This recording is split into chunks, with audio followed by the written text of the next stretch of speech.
Hello friends, welcome to commerce background.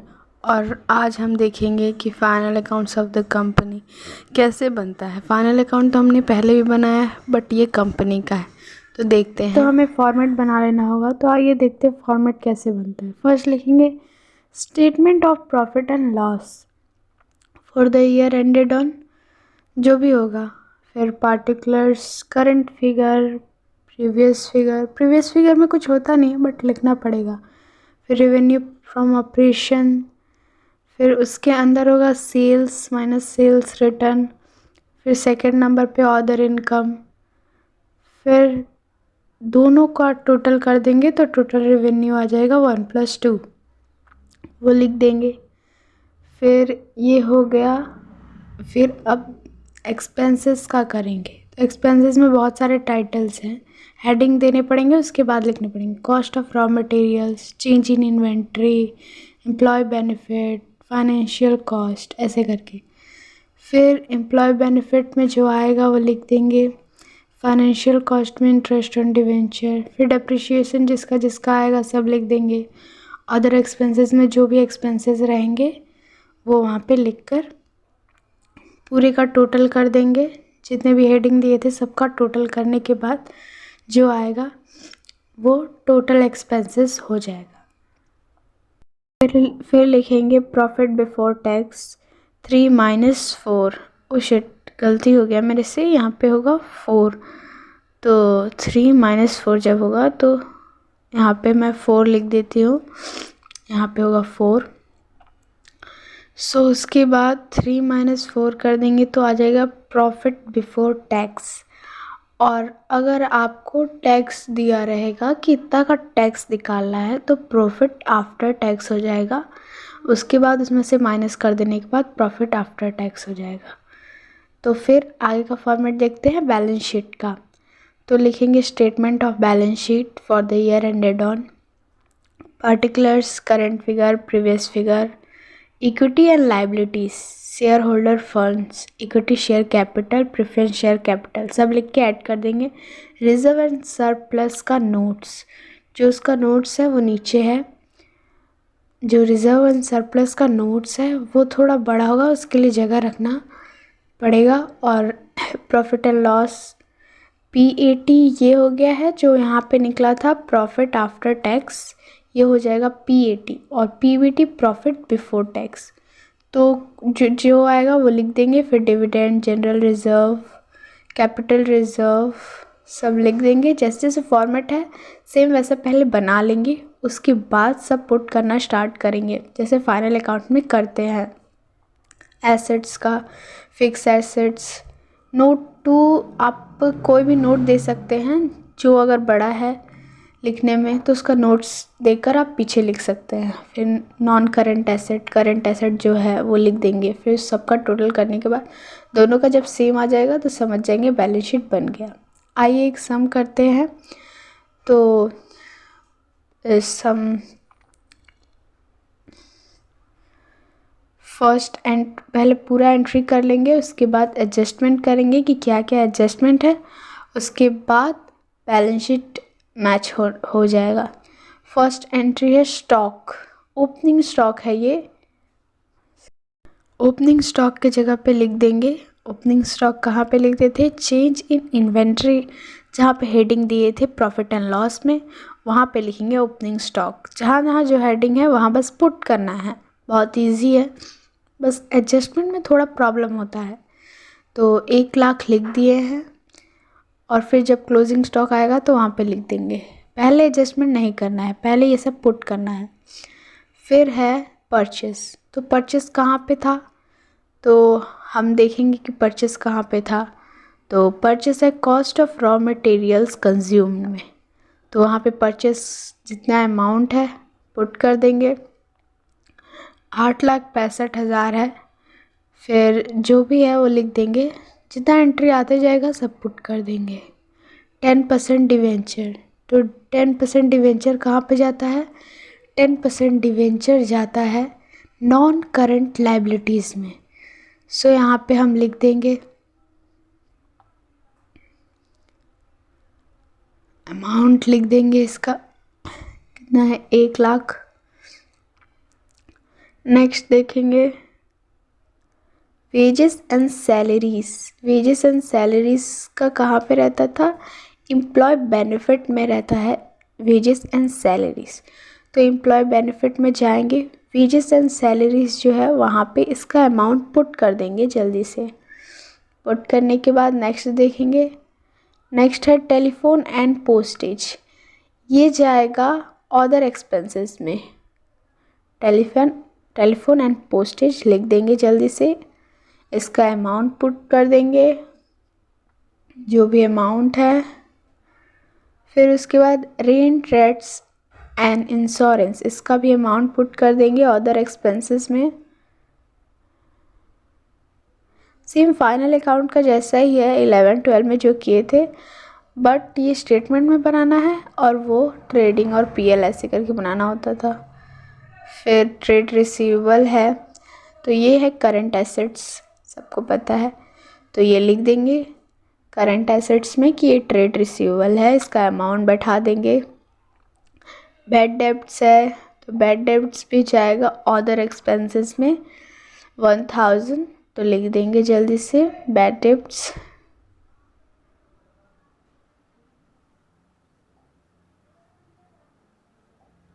Next है interim dividend paid, तो ये एक ऐड डिविडेंड है, तो डिविडेंड जहाँ पे निकलता है उससे ऐड कर देंगे और फिर जो भी है उससे लेस कर देंगे।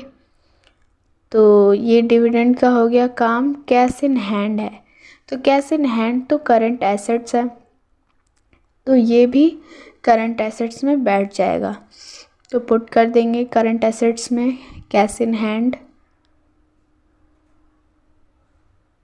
जितना अमाउंट है लिख देंगे। नेक्स्ट देखेंगे, नेक्स्ट है सेल्स। सेल्स कहाँ पे बैठता है, इनकम में, तो सेल्स का है फर्स्ट में रेवेन्यू फ्रॉम ऑपरेशन में सेल्स का जितना अमाउंट है वो लिख देंगे और सेल्स रिटर्न के लिए जगह छोड़ देंगे। नेक्स्ट है मिसलेनियस इनकम, ये इनकम साइड में जाएगा, तो जल्दी जल्दी इसको पुट कर देंगे इनकम साइड में।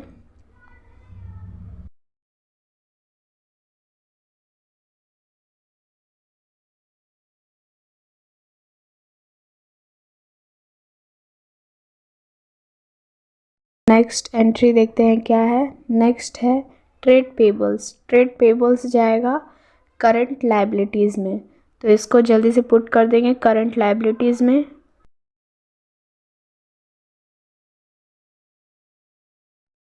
नेक्स्ट एंट्री देखते हैं क्या है। नेक्स्ट है प्रोविज़न फॉर डेप्रिसिएशन। इसका काम हम करते हैं करंट लायबिलिटीज़ में, इसको सीधा लिख भी सकते हैं और करंट एसेट्स फिक्स एसेट्स में जो एसेट्स का प्रोविज़न फॉर डेप्रिसिएशन से माइनस भी कर सकते हैं, बट ये ज़्यादा सही लगता है करंट लायबिलिटीज़ में लिखना। तो जो भी अमाउंट है वो करंट लायबिलिटीज़ में लिख देंगे, फिर उसको ऐड करके लिख देंगे। नेक्स्ट एंट्री देखते हैं क्या है। नेक्स्ट है free hold property at cost. ये सब फिक्स्ड एसेट्स है और ये कॉस्ट पे है, तो इसका एडजस्टमेंट में दिया हुआ है डेप्रिसिएशन, सो हम इसको नोट्स में लिखेंगे। यहाँ पे जगह नहीं है, सो हम नोट्स बनाएंगे उसमें लिखेंगे पीछे।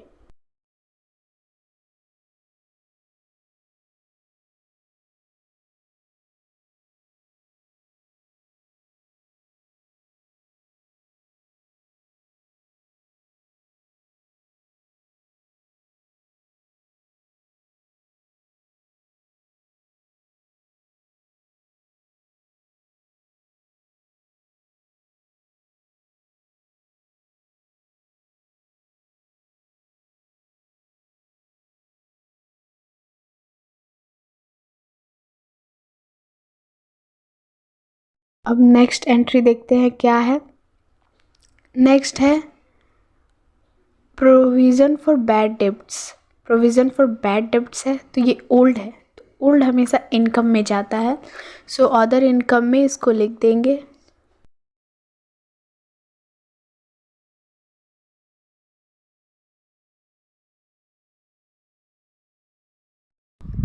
नेक्स्ट एंट्री देखते हैं क्या है। नेक्स्ट है इक्विटी शेयर कैपिटल, तो जहाँ पे कैपिटल का है वहाँ पे लिख देंगे, ये लायबिलिटीज़ है। नेक्स्ट एंट्री देखते हैं क्या है। नेक्स्ट है प्रॉफिट एंड लॉस स्टेटमेंट, ये जहाँ पे नोट्स बनाए थे रिजर्व एंड सरप्लस का वहाँ पे पुट कर देंगे।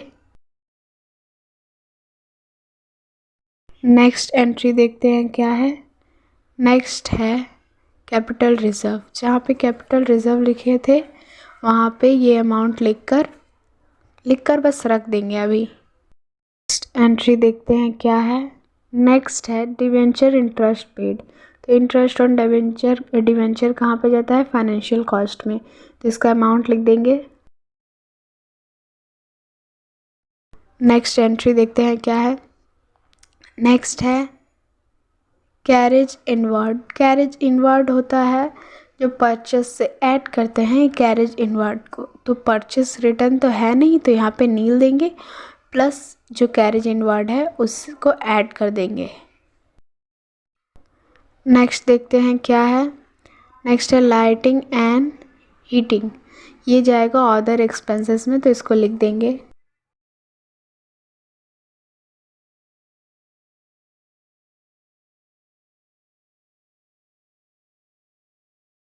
सब कंप्लीट हो चुका है, तो अब एडजस्टमेंट देखते हैं क्या क्या है। फर्स्ट है क्लोजिंग स्टॉक, तो क्लोजिंग स्टॉक है 80,000, तो ये पहले चेंज इन इन्वेंट्री में लिख देंगे जब माइनस करना था, तो क्लोजिंग स्टॉक, और नेक्स्ट लिखेंगे करंट एसेट्स में क्लोजिंग स्टॉक। दो जगह एडजस्टमेंट ज़रूर होता है, एक जगह नहीं होगा, याद रखिएगा 2 जगह ज़रूर होगा। फिर नेक्स्ट है डिविडेंड, डिविडेंड का जो इक्विटी शेयर कैपिटल था 4 लाख, उसका 15% निकाल लेंगे, और निकालने के बाद 16,000 आएगा वो लिख देंगे। लिखने के बाद ऐड कर देंगे, ऐड करके वहाँ पे लिख देंगे। करंट लायबिलिटीज़ में भी एक बार लिख देंगे, तो 2 बार इसका एंट्री भी हो गया।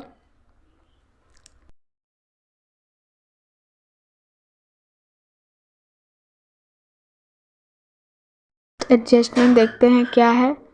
नेक्स्ट है wages and salary 10,000 acquired, acquired मतलब होता है आउटस्टैंडिंग, तो आउटस्टैंडिंग वेजेस एंड सैलरीज जाएगा, जहाँ पे वेजेस एंड सैलरीज लिखे थे उससे ऐड हो जाएगा एम्प्लॉय बेनिफिट में, और दूसरा हो जाएगा करंट लायबिलिटीज़ में, ये ऐड हो जाएगा आउटस्टैंडिंग वेजेस।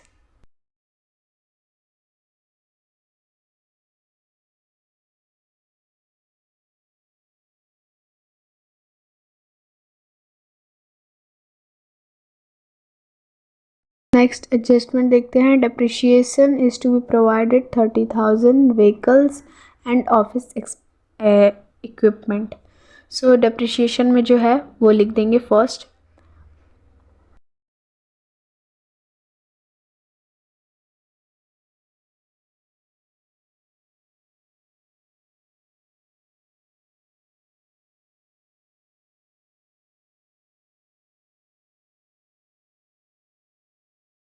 एसेट्स का नोट्स बनाए थे उसमें ये माइनस कर देंगे, तो माइनस करने के बाद जितना आएगा उसको फिक्स एसेट्स में ऐड करके लिख देंगे।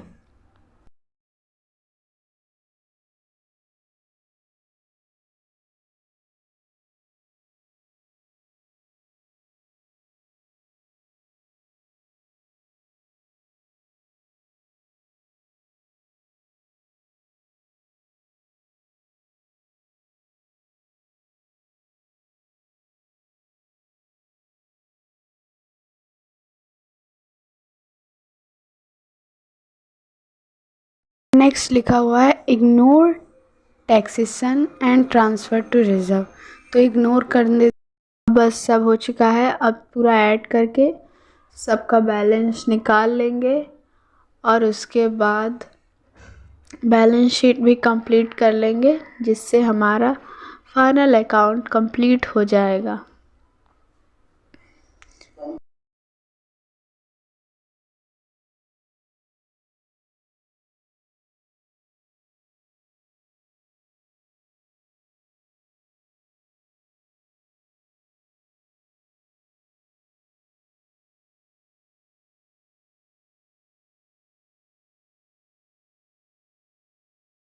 ये सबको ऐड कर देंगे जितना है। सब ऐड करने के बाद टोटल एक्सपेंसेस निकल आएगा। तो ऐड करने के बाद लिख देंगे क्या है टोटल एक्सपेंसेस। फिर 3 - 4 करेंगे तो जो टोटल रिवेन्यू आया था उससे हम टोटल एक्सपेंसेस को माइनस कर देंगे तो आ जाएगा प्रॉफिट बिफोर टैक्स। तो यहाँ बोल दिया है इग्नोर टैक्स, तो यहाँ पे नील कर देंगे क्योंकि इग्नोर टैक्स है।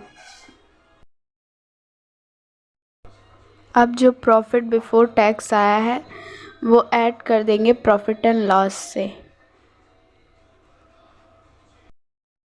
फिर डिविडेंड लेस कर देंगे। डिविडेंड लेस करने के बाद जो अमाउंट आएगा, फिर यहाँ पे बोला है जनरल रिजर्व भी हमें इग्नोर करना है। सो यहाँ पे भी नील हो जाएगा, कुछ दिया नहीं है इसलिए ये भी नील हो जाएगा। नेक्स्ट जो अमाउंट आएगा वो कैपिटल रिजर्व से ऐड हो जाएगा। कैपिटल रिजर्व से जब हम ऐड कर देंगे तो आ जाएगा हमारा रिजर्व एंड सरप्लस।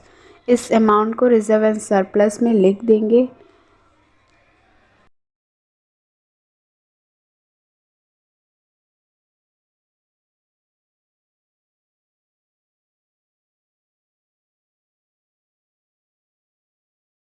अब जो करंट लायबिलिटीज़ में है वो सब भी ऐड कर देंगे। जितना अमाउंट आया है सब ऐड करने के बाद लिख देंगे।